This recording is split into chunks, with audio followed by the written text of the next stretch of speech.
Salam əzizləyicilərimiz, bugün sizinlə analogiya, anagram bölməsini öyrənəcəyik. Bu bölmədən imtahana 7-8 sual düşür.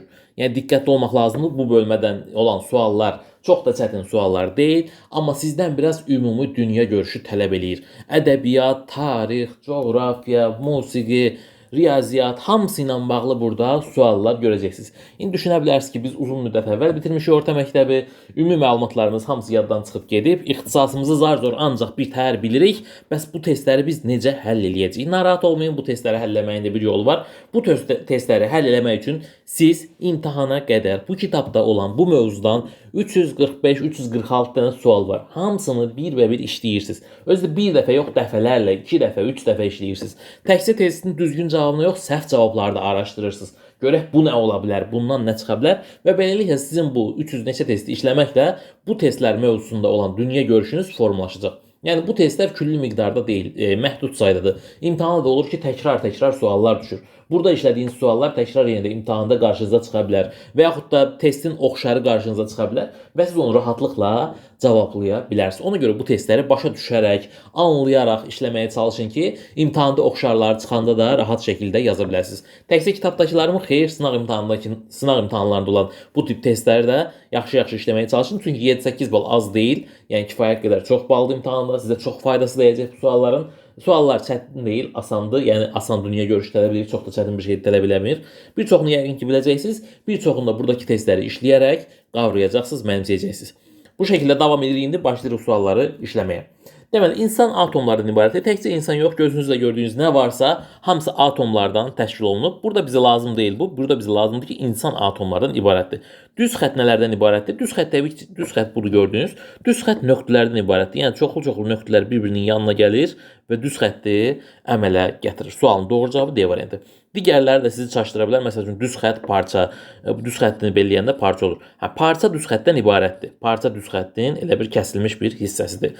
Və yaxud da şua istiqamətlənmiş düz xəttdir. Bunlar hamısı düz xəttin əmələ gəlir. Bəs düz xətt özü nədən əmələ gəlir? Düz xətt özü nöqtələrdən əmələ gəlir. Dəftər, qələm. Dəftərdə nə edirik? Qələmlə yazırıq da, düzdür? Dəftərdə nə ilə yazırıq? Qələmlə yazırıq. Telefonda nə ilə yazırıq? Klaviatur ilə. Sualın doğru cavabı B variantı. Baxın, digərləri də telefonla əlaqəli şeylərdir. Telefonun sensoru var, telefonun qulaqçığı var, telefonun kamerası var, telefonun üstlərində rəqəmlər var. Hamısı telefonla əlaqəlidir. Biz nəyi tapırıq? Burada bizə verilən məntiq nədirsə, onu tapırıq. Dəftər deməli, dəftəri biz qələmlə yazırıq, telefonu isə klaviatur ilə yazırıq. Davam eləyək növbəti 7-ci sualımıza baxaq. Yer planetdir, yəni planetlər çoxdur. Yer, Yupiter, Mars, Venera, Saturn və s. və ilaxır. Bunlar planetlərdir, bunların hamısı. Yəni planetlər çoxdur. Onlardan biri də nədir? Yerdir. Ulduzlar da çoxdur. Çoxlu sayda ulduzlarımız var. Onlardan biri Günəşdir. Bizim gördüyümüz Günəş sadəcə bir ulduzdur. Bəs deyə bilərsiniz, niyə o boydadır, nəhəngdir? Ulduzlar çıqılı, balaca ancaq gecələr görünür. Ancaq Günəş çox böyükdür, bütün günü işıqlandırır. Ona görə ki, Günəş bizə ən yaxın olan ulduzdur. Biz Günəşin yəni planetlər içərisinə daxilik. Yer planeti, bizim planetimiz. Günəş durub mərkəzdə, bax belə mərkəzdə durub Günəş və bunun ətrafında planetlər var. Onlardan biri də, yəni üçüncüsü də bizim yer planetimizdir. Günəş də digər ulduzlar kimi sadəcə bir ulduzdur. Sadəcə bizə çox yaxın olduğuna görə biz onu o boyda nəhəng görürük. Deməli, planetlərdən biri yerdir, ulduzlardan biri də Günəşdir. Davam edək növbəti suallarımızla. İnflyasiya, deflyasiya, bunlar iqtisadi terminlərdir. Elə bir digərinin əksidir. Devalvasiyanın əksi isə revalvasiyadır. Sualın doğru cavabı D variantı. Davam edək 13-cü suala baxaq. Usta, bənna. Ustalar çoxdur. Onlardan biri də bənnadır. Valyutalar da çoxdur. Yəni ustalar çox usta var da. Qapı ustası var, pəncərə ustası var, kərpislə işləyən usta var, kərpislə işləyən usta da bənnadır. Ustalar çoxdur, onlardan biri bənnadır. Valyuta da pul vahidi deməkdir. Pul vahidləri çoxdur. Manat var, evro var, lirə var, dollar var. Onlardan biri də nədir? Dollar. Sualın doğru cavabı C variantı. Deməli, bunun növüdür də. Ustalar çoxdur, onun bir növü bənnadır. Valyutalar çoxdur, onun bir növü də dollardır. Davam eləyək növbəti suallarımızla. 16-cı sualımız. Roman proloqla başlayır. Hər bir romanın əvvəlində bir giriş hissə olur. O hissə nədir? Proloq adlanır. Deməli, roman proloqla başlayır, epiloqla bitir. Bunu yadda saxlayın. Roman romandır. Proloqla başlayır. Proloq. Roman oxumusunuzsa yəqin görmüsünüz. Əvvəlində proloq olur, axırında isə epilog olur. Opera isə uvertüra ilə başlayır. Məsəl üçün Koroğlu uvertürası. Operalar nə ilə başlayır? Uvertüralarla başlayır. Roman proloqla başlayır, opera uvertüra.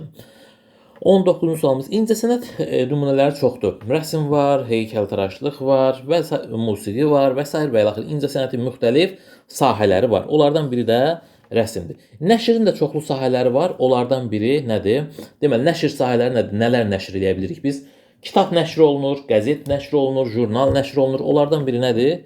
Kitabdır. Bax, digər sözlər də hamısı oxşardır. Mətbəədir, tirajdır, redaksiyadır. Bunlar da hamısı bir-birinə oxşardır. Amma buradakı məntiqə fikir vermək lazımdır. İncəsənət sahələri çoxdur. O sahələrdən biri rəsmdir. Nəşr olunan şeylər də çoxdur. Onlardan biri kitabdır. Digərləri jurnal, qəzet və s. 22-ci sualımız neştər arı. Arı zəhərin nə ilə yeridir insana? Neştəri vasitəsilə. Arı neştər vasitəsilə sancır və yaxud da zəhərini yeridir. İlan nə ilə sancır? Dişləri vasitəsilə. İlanın zəhəri onun dişindədir. Sualın doğru cavabı C variantı. 25-ci suala baxaq. Kimya elmdir. Elmlər çoxdur. Onlardan biri kimyadır. Onun bir sahəsi.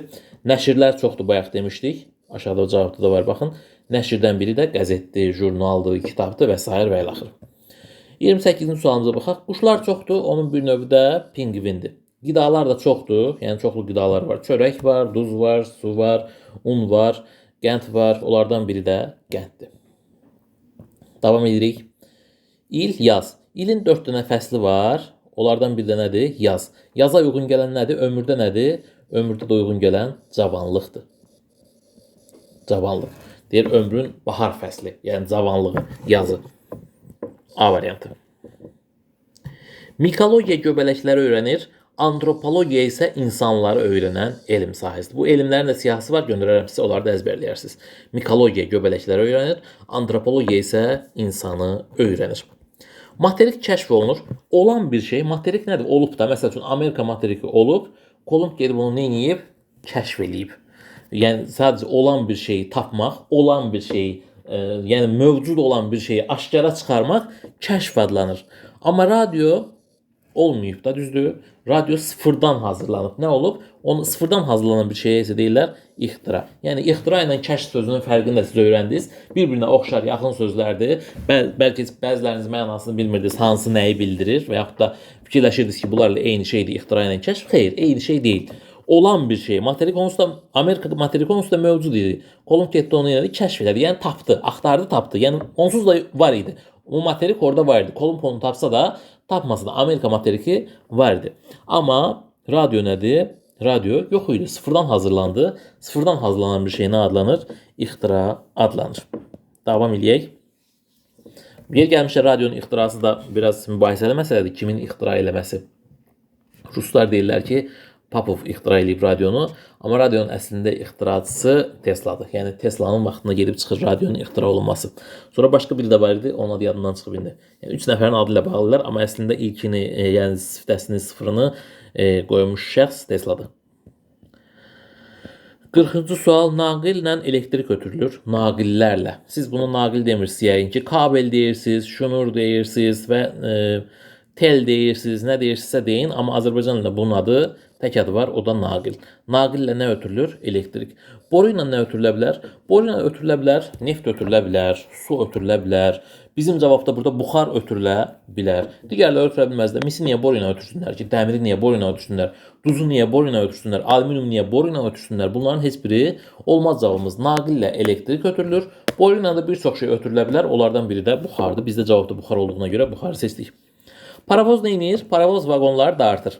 Qatarın əvvəldə olur maşın kimi belə bir şey də nəsə. Tam da bu deyil indi.